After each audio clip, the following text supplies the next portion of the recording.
মেগালোম্যানিয়াকদের এরকম বক্তব্য থাকে। ভোটের রেজাল্ট যখন 4 তারিখে বেরোবে তারপরে ওনার পাগলামো দেখবেন কতটা বাড়ে। সন্দেশখালীর শাহজাহান কার সৃষ্টি? শাহজাহানকে কে নেতা বানিয়েছে? এই ভদ্র মহিলা এবং তার দলবল। 50টা পুলিশকে আজকে যদি সাসপেনশন ফলোড বাই ডিসমিসাল করা হয় তাহলে কিন্তু পুলিশ বাহিনী ঠান্ডা হয়ে যাবে। পশ্চিমবঙ্গের মুখ্যমন্ত্রী কোনোদিন হতে পারেননি, উনি হয়েছেন তৃণমূলের মুখ্যমন্ত্রী। উনি কেন সুপ্রিম কোর্টে যাচ্ছেন না? ভাইপোকে বাঁচানোর জন্য একদিনে 40 বার সুপ্রিম কোর্টে যেতে পারেন।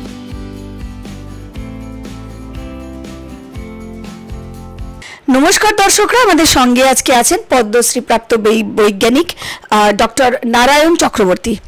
নমস্কার আপনাকে। অনেকগুলো বিষয়ে যাব, যেমন একটা বিষয়ে আমি যাচ্ছি মুখ্যমন্ত্রীর কথা নিয়ে, কারণ যেহেতু নির্বাচন চলছে, এই নির্বাচনের নিরিখে মুখ্যমন্ত্রীও বিভিন্ন জায়গায় যাচ্ছেন, তিনি মঞ্চে বক্তৃতা দিচ্ছেন। সম্প্রতি তিনি একটি কথা বলেছেন, তার বক্তব্যটাই আমি তুলে ধরছি। সেটি হচ্ছে, তিনি বলছেন যে এই যে নির্বাচন চলছে, লোকসভা নির্বাচন, সেটা দেশের নিরিখে, রাজ্যের নিরিখে নয়, কিন্তু আমি রাজ্যের উন্নয়ন নিয়ে কথা বলছি এই কারণেই, দেশের যিনি প্রধানমন্ত্রী মানে মোদিজি, তাকে সরাতে হবে। তিনি হচ্ছেন অত্যাচারী প্রধানমন্ত্রী, এবং তার রাজত্ব যদি চলে, সে যদি আবার পুনরায় প্রধানমন্ত্রী হন, তার রাজত্ব চললে তাহলে একটা জিনিসই মানুষ পাবে, জেল, আর জেল না হলে সে হয়ে যাবে নিঃশেষ। কি বলবেন? দেখুন, প্রথম কথা বলি যে একজন মেগালোম্যানিয়াক, আপাদমস্তক দুর্নীতিগ্রস্ত ভদ্রমহিলা, যিনি পাগলের মতো আবোল তাবোল বকেন, এবং যেহেতু তার স্মৃতিশক্তি খুব দুর্বল, তিনি মনে করেন যে আমাদের রাজ্যের জনগণের স্মৃতিশক্তি বোধহয় তার থেকেও অনেক বেশি দুর্বল। আমি ওনার কথাতেই থাকছি। উনি যখন ইন্ডি জোট তৈরি হলো, জগা খিচুড়ি জোট, অ্যাকচুয়ালি জোট তৈরির সময় উনিও সেখানে ছিলেন এবং অগ্রণী ভূমিকা নিয়েছিলেন একটাই কারণে, যে দেশের যত দুর্নীতিগ্রস্ত রাজনীতিক, তারা নিজেদের দুর্নীতির গণতান্ত্রিকরণ এবং তার বিস্তার চালু রাখতে তাদের 1 নম্বর শত্রু হিসেবে ধরে নিয়েছে ভারতবর্ষের বর্তমান সরকার এবং তার কর্ণধার নরেন্দ্র দামোদর দাস মোদীকে, যার গত 10 বছরের প্রধানমন্ত্রীত্বে তার বিরুদ্ধে একটিও দুর্নীতির দাগ কেউ লাগাতে পারেনি। দ্বিতীয়ত, এই নেতাদের প্রত্যেকেই হচ্ছে কি বলবো, বংশানুক্রমে দেশ সেবার নামে আত্মসেবায় নিয়োজিত। উনি তার ব্যতিক্রম নন। কারোর ভাই থাকে, কারোর ছেলে থাকে, কারোর মেয়ে থাকে, কারোর আবার ওনার মতো ভাইপো থাকে। এবং উনি যে বললেন জেলে থাকছে, তার উনি ঠিকই বলেছেন, ঠিকই তো।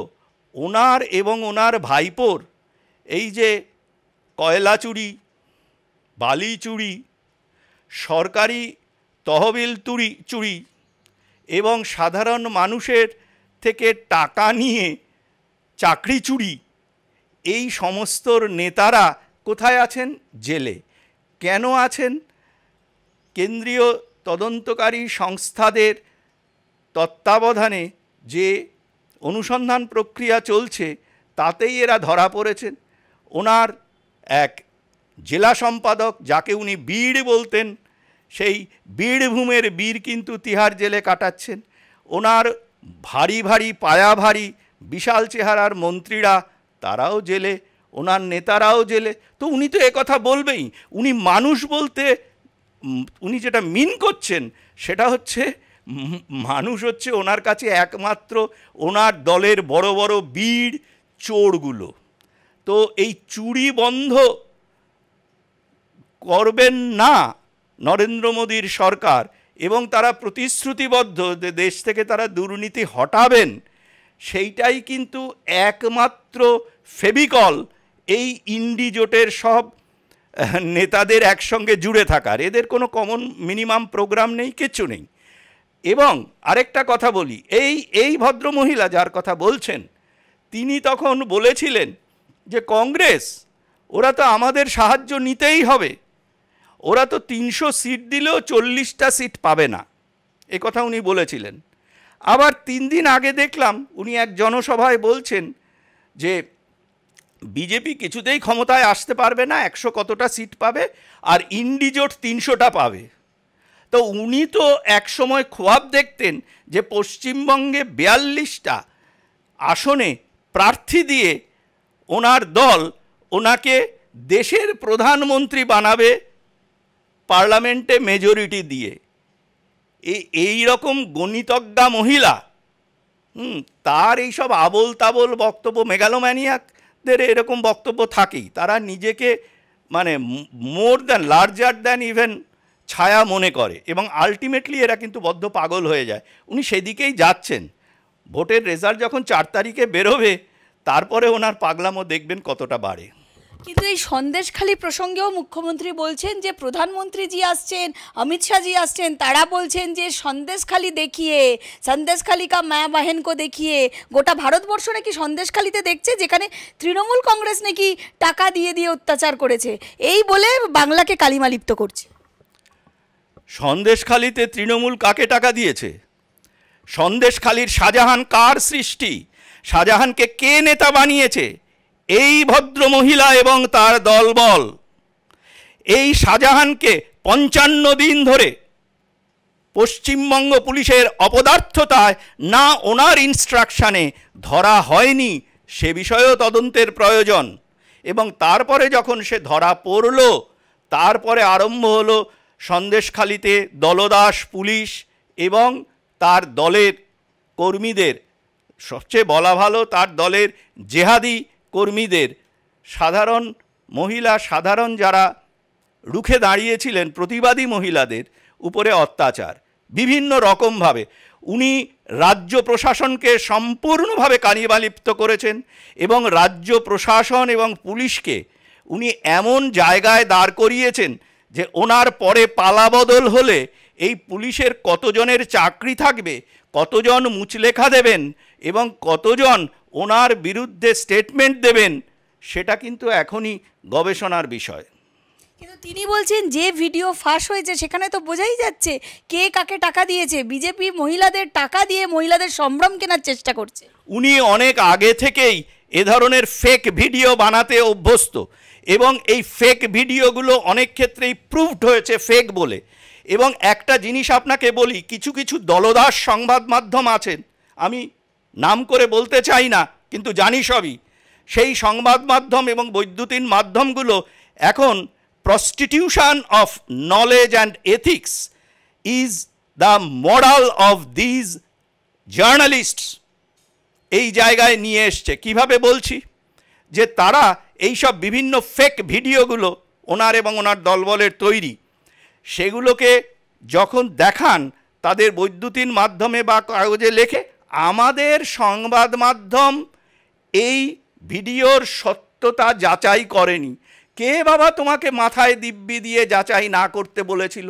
এখনকার যেসব সরঞ্জাম আছে হাতের কাছে, তাতে কয়েক সেকেন্ড লাগে ফেক কি ফেক নয় বের করতে। আসলে ওরা জানে যে এটা ফেক, এবং তারা নিজেদের সাংবাদিকতাকে কাঠগড়ায় তুলে তাকে অপমান করে তারা এই কথাটা আইন বাঁচানোর জন্য লিখছে। এইভাবে পশ্চিমবঙ্গের এই তথাকথিত বহুল প্রচারিত সংবাদ মাধ্যমগুলো নিজেদেরকে হাস্যাস্পদ তৈরি করেছে। স্যার, আর একটা বিষয় আমরা দেখছি যেটা, সেটাও কিন্তু খুব ভয়ঙ্কর। দুটো বিষয়। একটা যে চিত্র আমরা সন্দেশখালি থেকে দেখছি, যে গ্রামের মহিলারা রাতের অন্ধকারে রীতিমতো ঝেঁটা নিয়ে, বাড়িতে যা যা থাকে, লাঠি নিয়ে তারা পাহারা দিচ্ছে। কার জন্য? না পুলিশের ভয়ে, মানে প্রশাসনের ভয়ে। তাহলে প্রশাসন কি এতটাই এই জায়গায় এসে দাঁড়িয়েছে, নিরাপত্তা দিতে পারছে না প্রশাসনের ভয়ে, মানে গ্রামের মহিলারা বেরিয়েছে পাহারা দিতে? এটা একটা প্রশ্ন। এবং আর একটা বিষয় যাব, যে সন্দেশখালিতে এমন একটা গ্রামও দেখা যাচ্ছে যেখানে পুরো পুরুষ শূন্য, মানে একটি পুরুষও সেই গ্রামে নেই। কি বলবেন? আসলে এই যে জেহাদি মহিলার অত্যাচার পশ্চিমবঙ্গের মা বোনেরা এতদিন ধরে সহ্য করে গিয়েছিল এবং এখন রুখে দাঁড়িয়েছেন, তারা সত্যিই আমাদের দুর্গা বাহিনী। তারা দুর্গা বাহিনীর মতোই লড়াই করছেন। আর পুলিশের কথা আমি বলি, একজন আইপিএস অফিসার যিনি বিখ্যাত ছিলেন নাকি সারদার লাল ডায়েরি হাফিজ করার জন্য, সেই অফিসার দিদিমণির অঙ্গুলি হেলনে আঙুল তুলে প্রতিবাদী মহিলাদের ভয় দেখাচ্ছেন। একজন আইপিএস অফিসার, সেন্ট্রাল গভর্নমেন্টের চাকর, ওটাকে কতক্ষণ সময় লাগে ঠিক করতে? কেন্দ্রীয়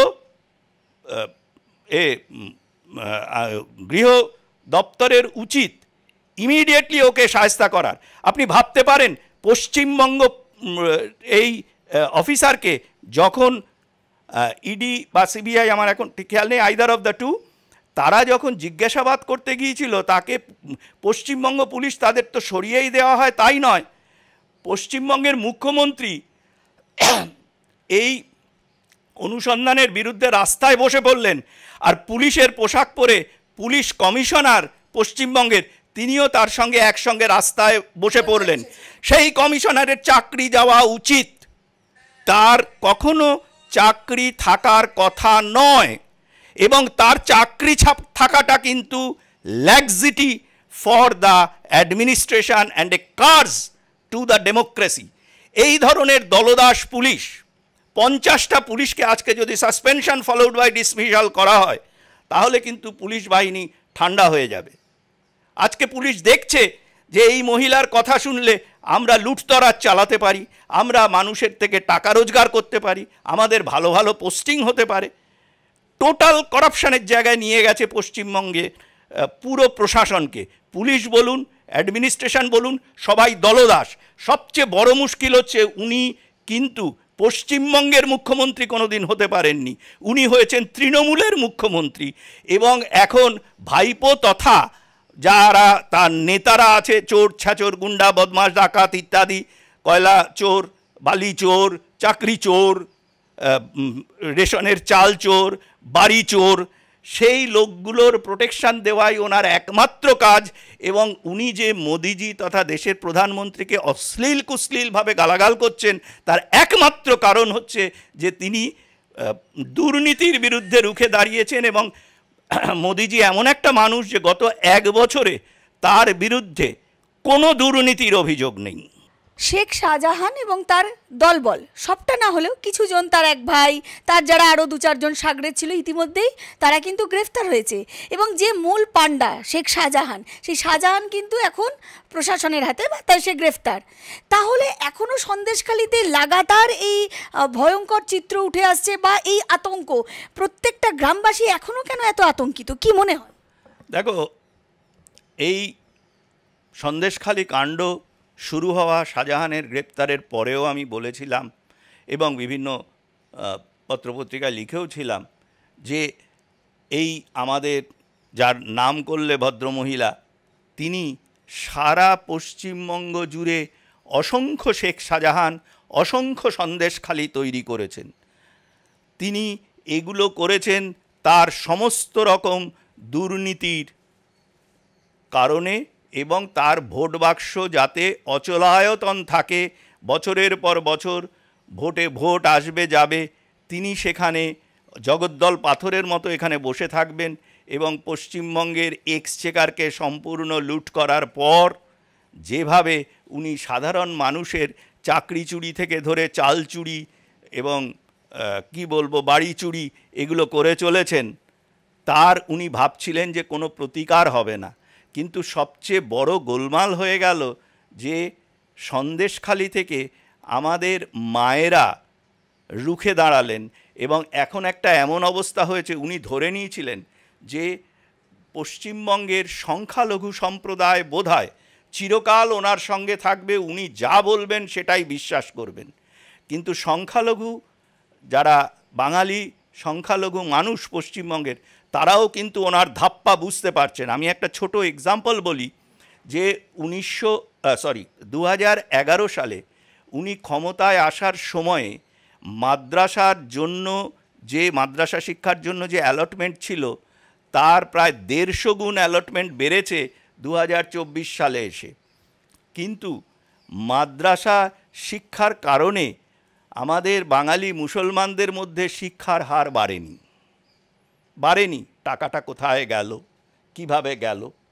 আরেকটা কথা বলি, যে যখন কন্যাশ্রী প্রকল্প চালু হয় তার সবচেয়ে বড় উদ্দেশ্য, ঘোষিত উদ্দেশ্য ছিল যে মেয়েদের মধ্যে যে বাল্যবিবাহ এটা আটকানো, যাতে তারা লেখাপড়া করে সমাজে মানুষ হয়ে দাঁড়াতে পারে, তারপরে তারা মানে গৃহের এতে বিয়ে ইত্যাদিতে যেতে পারে।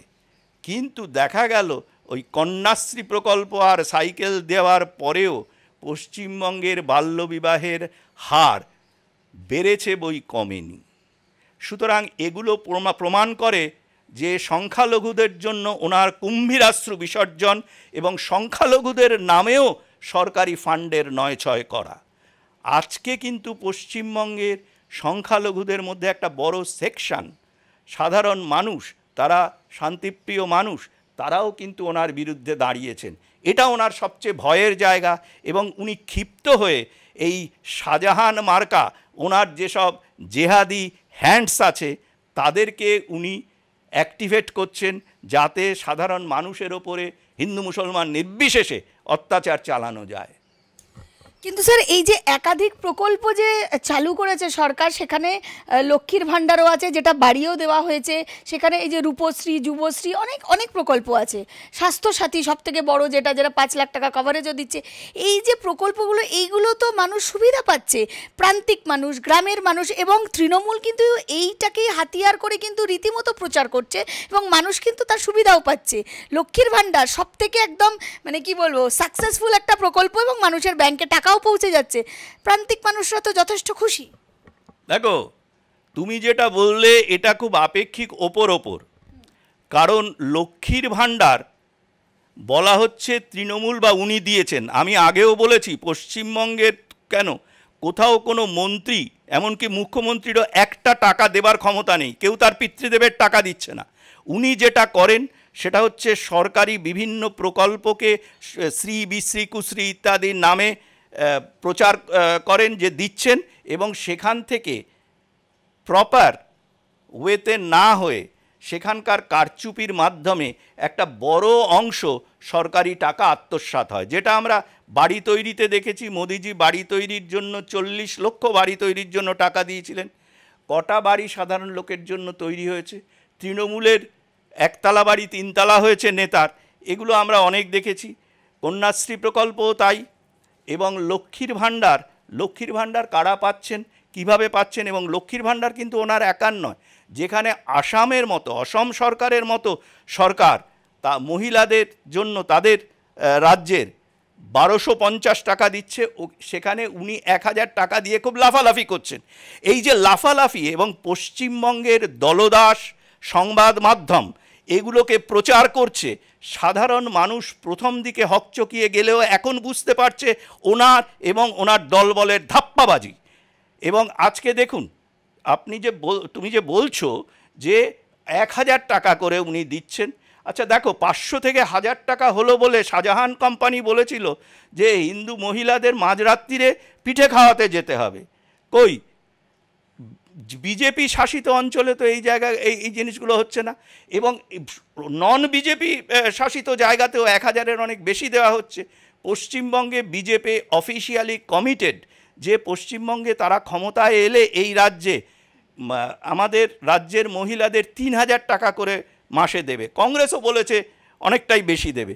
এখন এই যে ধাপ্পাগুলো উনি দেন, ওটার একটাই কারণ থাকে যে সরকারি টাকা যত সম্ভব এইভাবে সাইফন আউট করো। কারণ হচ্ছে হিসেবে যদি গোলমাল করা যায়, ধরো আমি বলছি লিখিতভাবে ধরো 1 কোটি লোককে দেওয়া হলো, আসলে দেওয়া হলো হয়তো খুব বেশি হলে 10 লাখ 15 লাখ লোককে। যেমন আমি একটা এক্সাম্পল বলি যে 100 দিনের কাজে কেন্দ্রীয় সরকারের অফিসিয়াল ডিক্লারেশনে 25 লক্ষ এখানে ভুয়ো জব কার্ড ছিল, এবং আসল গোলমালটা হচ্ছে ওই 25 লক্ষ জব কার্ডকে দুবার তাদেরকে টাকা দেওয়া হয়েছে। কারণ সেই টাকা তো কোথায় কোন ফান্ডে গেছে আমরা অনুমান করতে পারি, কিন্তু কোনো প্রমাণ নেই। ওনারা প্রপার অডিটেড অ্যাকাউন্টটা দেননি। আমি একটা তোমাকে কথা বলি, উনি তো কথায় কথায় ভাইপোর জন্য, এর জন্য, ওর জন্য, তার জন্য 40 বার করে সুপ্রিম কোর্টে দৌড়ন, সেখানে হাজার হাজার কোটি সরকারি টাকা উনি খরচা করেন। কই? এত তো লাফালাফি করছেন যে বেআইনিভাবে উনি এবং ভাইপো কোম্পানি সব মিলে, তৃণমূল প্রাইভেট লিমিটেড কোম্পানির সব নেতারাই, যে 100 দিনের কাজের টাকা কেন্দ্রীয় সরকার দিচ্ছে না।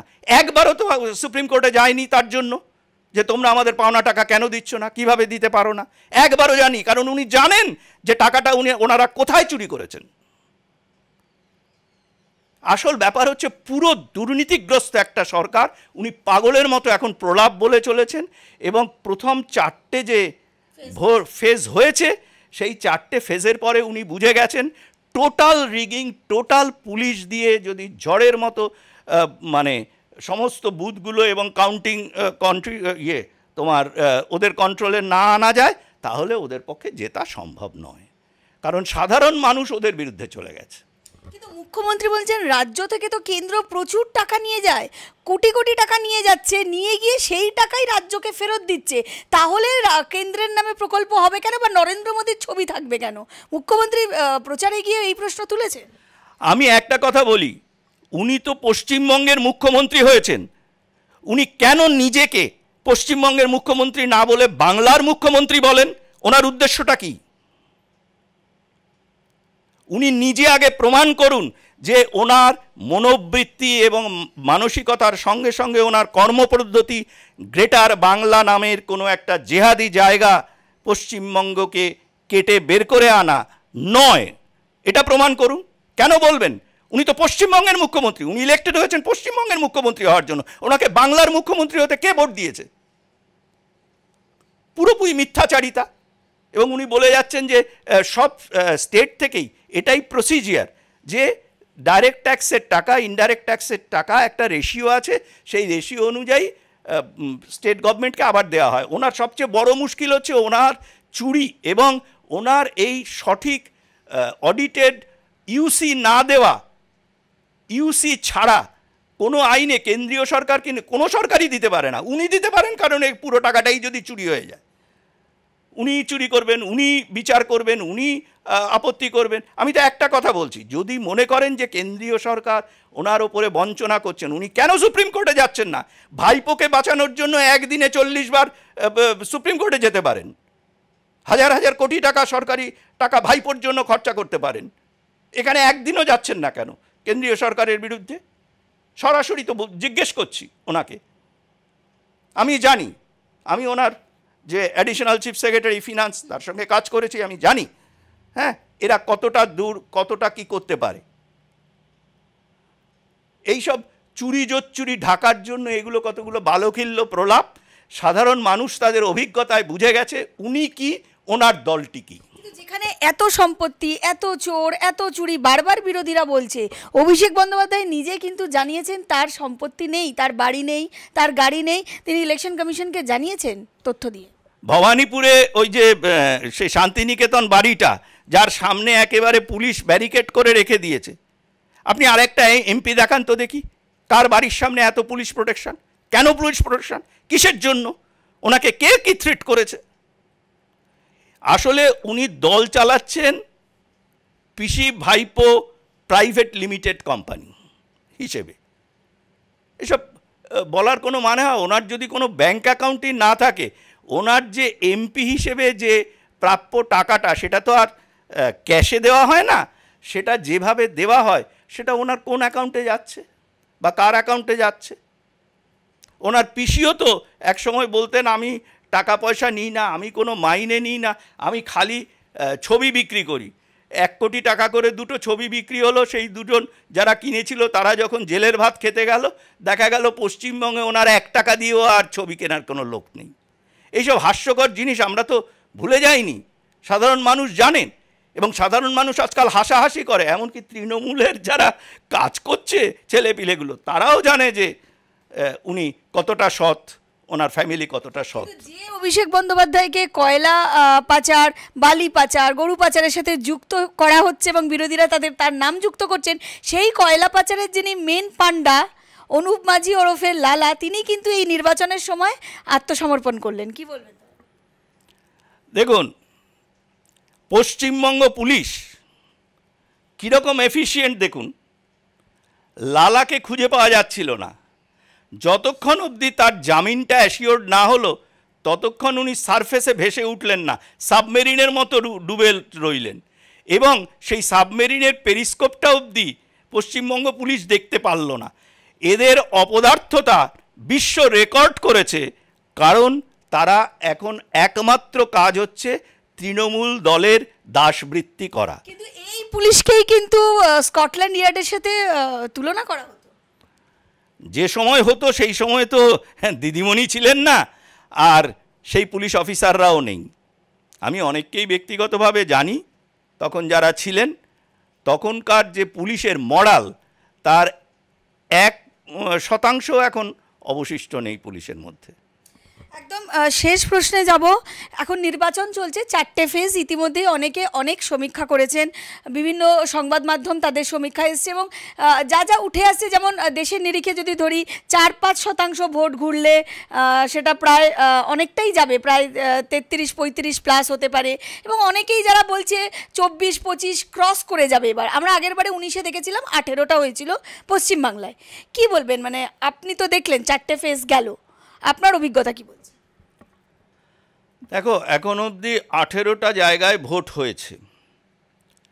সেই 18টা জায়গার ভোটে আমি শুধু এইটুকুই বলতে পারি, যদি পরবর্তীকালে, যেটা আমি মানে গতকাল একটা খবরে একটু উদ্বিগ্ন হওয়াই স্বাভাবিক, যে বহুক্ষণ নাকি কেন্দ্রীয় কোনো মানে বাহিনী ছিল না, এরকম অবস্থায় খোলা জায়গায় ব্যালট পেপার, কিছু ব্যালট বাক্স পড়েছিল কিছু, এগুলোতে যদি কোনো গোলমাল না হয়ে থাকে তাহলে 18টার মধ্যে তৃণমূল খুব বেশি হলে 4টে সিট পাবে, এটা আমার ধারণা। এবং এই 42-এর নিরিখে যদি ধরা হয়, 42-এর নিরিখে যাই হোক, তৃণমূল পশ্চিমবঙ্গের বৃহত্তম দল হবে না। অসংখ্য ধন্যবাদ দর্শক বন্ধুদের যারা এতক্ষণ অনুষ্ঠানটি শুনছিলেন।